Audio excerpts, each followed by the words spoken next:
ग्वालियर में एक बहुत अच्छे व्यक्ति हैं, अब तो 90 वर्ष से ऊपर उनकी आयु है। उनके घर में हमारे पूज्य गुरुदेव पाणी बाबा थे, हम भी थे। उनकी एकमात्र पुत्री, जिसको पुत्र होने का समय निकट था, और वो महाराज को प्रणाम करने आए। तो महाराज जी 1 घंटे पहले से कहते, गाड़ी तैयार करो, गाड़ी तैयार करो, वृंदावन जाना है, वृंदावन जाना है, वृंदावन जाना। गाड़ी तैयार थी नीचे। वो लड़की प्रणाम जैसे ही सामने आई, आते ही महाराज बोले, अरे अब तो विघ्न पड़ गया यात्रा। हम पास में थे, अरे यात्रा में विघ्न पड़ गया।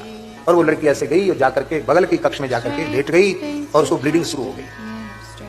जिस गाड़ी में हम लोगों को वृंदावन जाना था, उसी गाड़ी में उसको रखकर हॉस्पिटल है। घर में बड़े बड़े डॉक्टर थे, इसे बड़े हॉस्पिटल में तत्काल ले गए।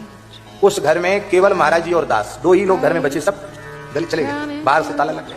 महाराज जी बोले, हमको पता था कि यह होने वाला है, इसलिए मैं पहले से कह रहा था कि यहाँ से चल पड़ो। अब यहाँ हमारी उपस्थिति के काल में कोई घटना घटेगी तो भगवान का वेश कलंकित होगा, लज्जित होगा। घर में गुरु महाराज थे, घर में साधु थे, ऐसी घटना घट गई।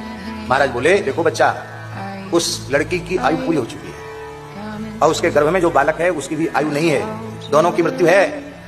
लेकिन अब हम यहाँ से पहले निकल गए होते, तब तो जो होता सो अपने भाग्य से होता, लेकिन अब इसकी भाग्य की लकीर बदलनी पड़ेगी। बोले, जाओ तुम एकांत में चले जाओ, मुझे एकांत कर दो। हम दूसरे कक्ष में चले गए, महाराज जी ध्यान में बैठ गए। वहां डॉक्टरों ने मना कर दिया था, लेकिन महाराज जी ध्यान में बैठे कि शरीर में लक्षण आने लगे, और डॉक्टरों ने कहा कि अब कहीं नहीं ले जाना पड़ेगा, यहीं हम लोग संभालेंगे स्थिति को। और वो आए, महाराज हाँफते। महाराज जी बोले, इतने बजकर इतने मिनट पर पुत्र का जन्म होगा। महाराज जी बोले, पुत्र का जन्म होगा इतने बजकर इतने मिनट पर, चिंता मत करो। दोनों को राम जी ने आयु प्रदान कर दी।